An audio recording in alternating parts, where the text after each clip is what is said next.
You just saw that rider being flagged down now. Both the driver and passenger don't have helmets, plus the slippers violation. Sir, pwede nyo makiusap, sir. Na Kagawad ko.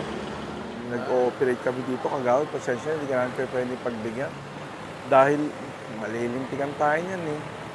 Kami lalabas na kaya dito. Minsan na naman, sir. Kaya nga, yung minsan na yun, mawawalan kami ng credibility. Di ba ikaw? Ganon ka rin. Pagkagawad pala, exempted sa batas. Di ba, nakakahiya? Hindi, ang sinasabi ko lang sa inyo, ticket lang naman yan, pwede natin bayaran yan. Di ba? Eh, kasi kung dapat tayo, nasa taong gobyerno tayo, dapat mas lalo tayong sumunod. Pasensya. Sige po. Good morning everyone, MMDA back on the road. They just came across 3 taxis parked in the bicycle lane.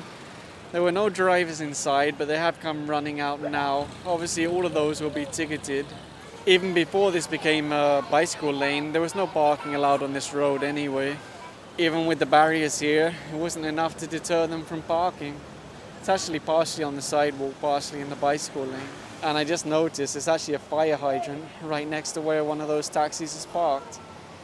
So potentially that could cause an issue for fire trucks if ever an emergency happened. Anyway, over here you'll see the towing crew are taking a video documenting damage on this taxi because they're about to pick it up and tow it away for obstructing what should be a public sidewalk.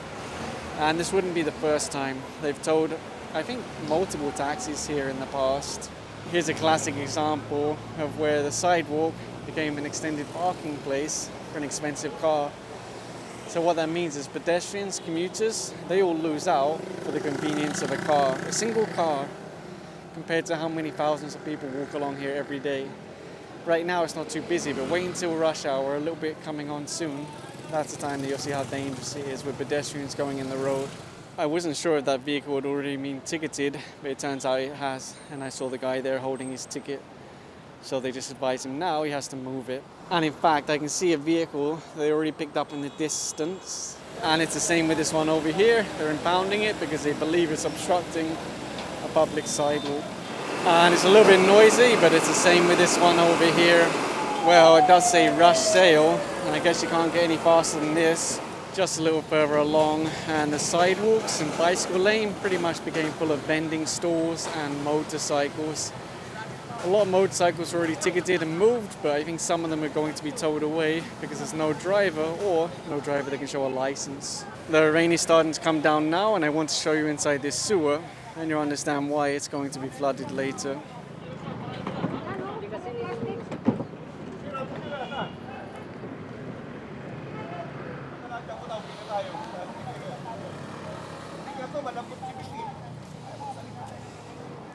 And there you go, there's already a couple motorcycles on the back of the tow truck, and if you're curious about the towing fees, here they are.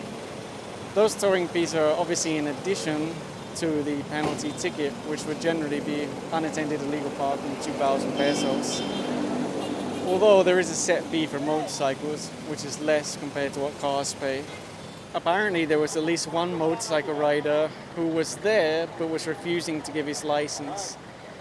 I don't know if it's this motorcycle or another motorcycle, I have no idea. It might be simply that he does not have a license. Because there's actually 2 more motorcycles parked on the sidewalk over here, and I think they're going to be towed away. Like I mentioned in the previous video, it's good that they park parallel so they don't obstruct the whole sidewalk, but at the end of the day, it is still a sidewalk, it's not a parking lot. And I just spoke to one of the parking attendants. She told me it's only 60 pesos to park in here for the whole day. That's a good price. How much would the towing cost them and then the ticket?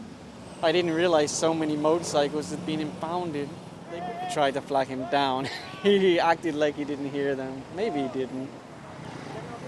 Jan lang. Most of the time when you ask people, don't you have a proper helmet? They say, yeah, it's at home. So why don't you wear it? Firstly, that helmet won't give you the right level of protection. Secondly, the penalty is 3,000 pesos. Plus the slippers, that's another 500. This is meant to be a sidewalk in a bicycle lane, but it became a repair area. What they should be doing is making space on their private property to accommodate customers. That's the thing with these kind of places. Yes, you can save money, because they will give you a cheaper price. But the reason why they're giving you a cheaper price is because they don't have a proper place for you to park, and that forces pedestrians into the road, right? And then when the enforcers do come along, they're going to ticket you. Now, the business can also be ticketed by the SCOG team, but you will still get a ticket as a driver. And you might say, oh, it's an emergency. Actually, if you look at these places, most of the time, people arrive on working tires. They arrive on their spare tire, then they get the damaged one vulcanized. So they do have an opportunity to find a better place to get their broken tire vulcanized. Aside from that, there's actually a vehicle parked on the corner, which is obviously not allowed either. So there's the driver, he's already handed over his license.